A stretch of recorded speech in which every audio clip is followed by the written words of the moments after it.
it really tells a wonderful story. There's lots of other videos on the internet, on YouTube, that you can listen to me talk and other people talk. There's a great one by Christine Chesson.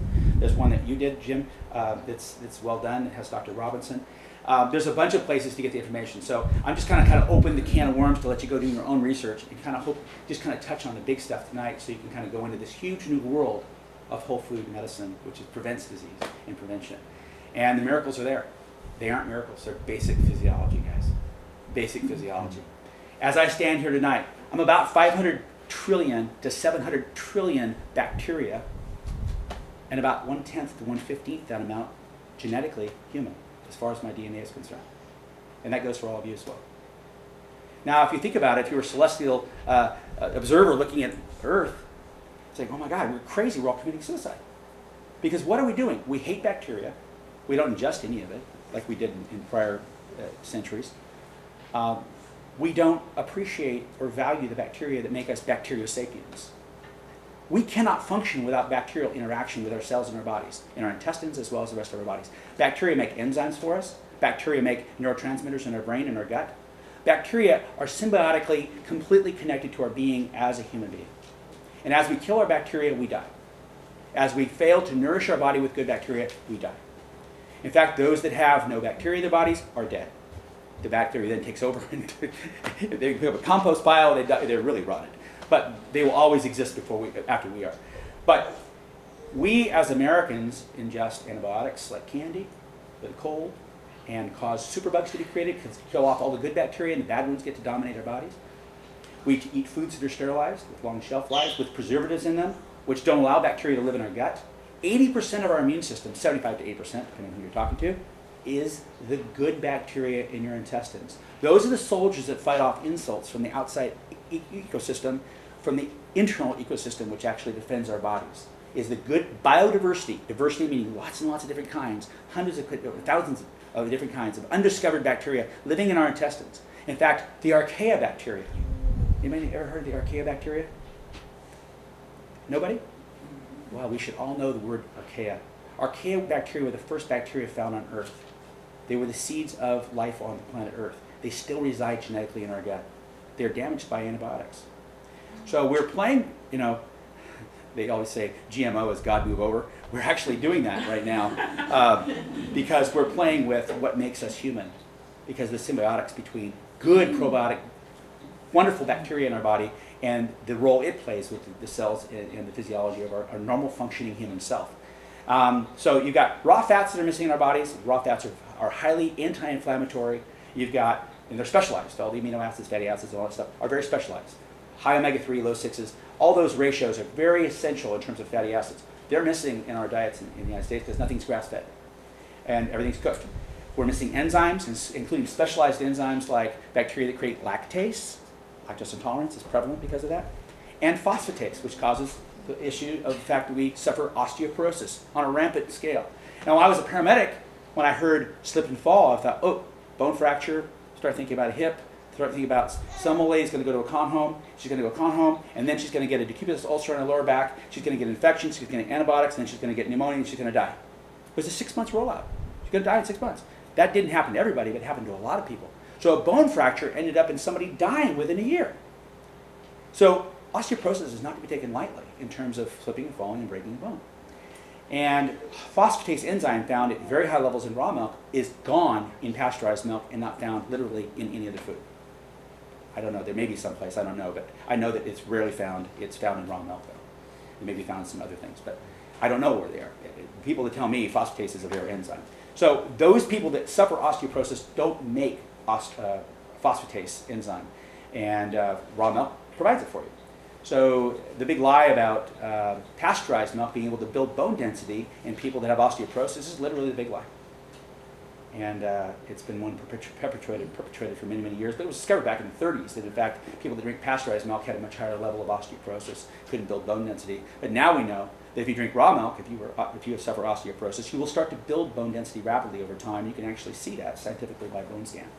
And we have lots of customers that are totally excited about that, the fact that their bone density is way up after drinking raw milk for just a year. Mark, can Yes. we get any of the testimonies from those people that have? Absolutely.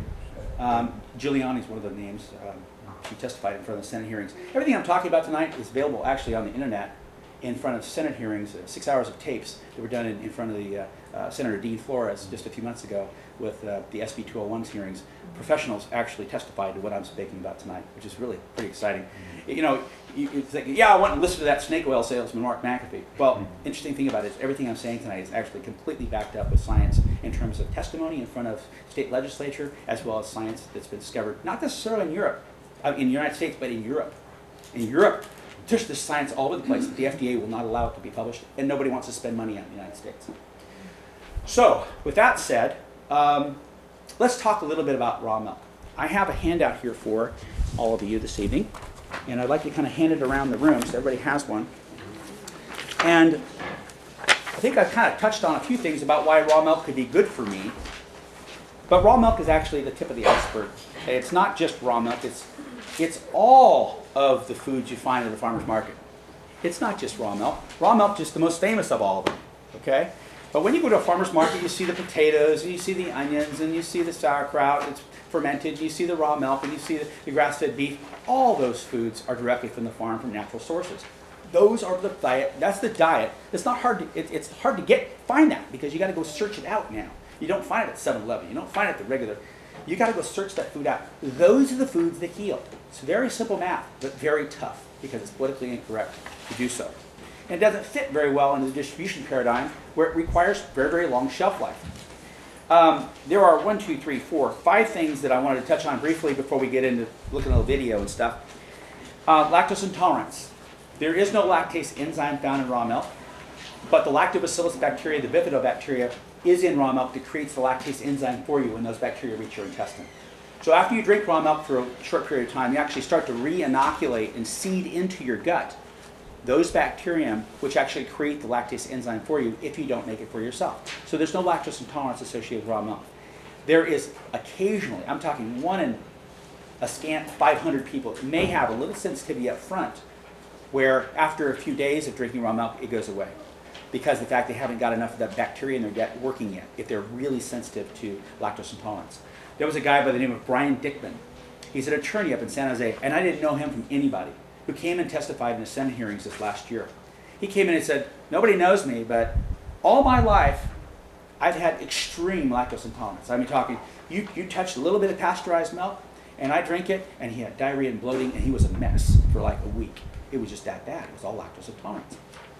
Well, he discovered raw milk, and he saw me on the internet, and this and that and the other thing, and he drank some raw milk and didn't have any problems with it. He started drinking more, and he was like, oh, I love this stuff. And his digestive tract was fine, no diarrhea, everything's fine. And then he came to the hearings, and he started hearing me talk about the fact that if you knock out the bacteria, you knock out the ability to make enzymes.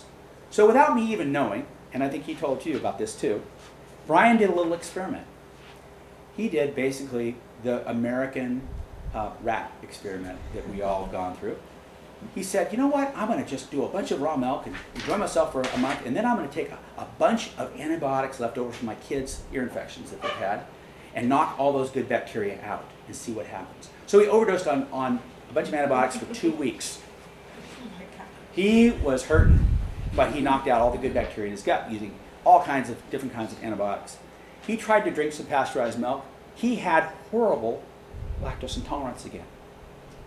He said, well, this is very interesting. I was able to turn off and on my lactose intolerance. And he said this in front of the Senate hearings. And then he went on to say he started drinking raw milk and his lactose intolerance went away because he was able to eat pasteurized milk after he drank the raw milk again. Because guess what? If you have the lactobacillus bacteria working with you inside of your body, you're creating lactase enzyme if you're drinking a little bit of raw milk all the time. You can drink pasteurized milk and not have the problem as long as you're drinking raw milk. So the best partnership in the world would be for the pasteurized milk people to wake up and realize that they need to have a partnership with raw milk dairies so they can impact 25% of the population that can't drink pasteurized milk and make people feel a lot better. Imagine all the ice cream they could sell. They could sell ice cream to everybody. There's 25% of the population that can't eat ice cream because of lactose intolerance issues, where in fact these people have left to go to soy, which is disastrous. I mean, soy is its own car wreck, and we can talk about that if you want to. But so lactose intolerance has a wonderful story here. But it's actually pasteurization intolerance, guys. It really is when you think about it. There are other sensitivities to milk besides lactose intolerance, like casein, and one that really nobody knows about, but we understand pretty well in the dairy industry, and that is allergies. it's like one of the second or third most allergenic food in the United States is pasteurized milk. They never say raw milk because they don't want to advertise it, but raw milk is actually the opposite. It heals the leaky gut. It helps with all the allergen issues. Here's what's going on. Pasteurized milk comes from many, many, many dairies to one big creamery. Now think about all those dairies. They have all kinds of different practices out there, and the bacteria levels are all over the place between very, very good and horrible. Pathogens, bacteria levels, they all go to one big tank and get put in a tank together. Well, that one little dairy that did a great job is commingled with all the dairies that didn't do a great job, so milk ends up being not such great milk. It's very high bacteria counts with pathogens and everything else. Well, that milk goes to a pasteurizer, which makes all those sins go away because it kills all those bacteria. But the bacteria count is extremely high coming from that big silo tank through the pasteurizer. When it goes to the pasteurizer, the bacteria is killed by lysing, heat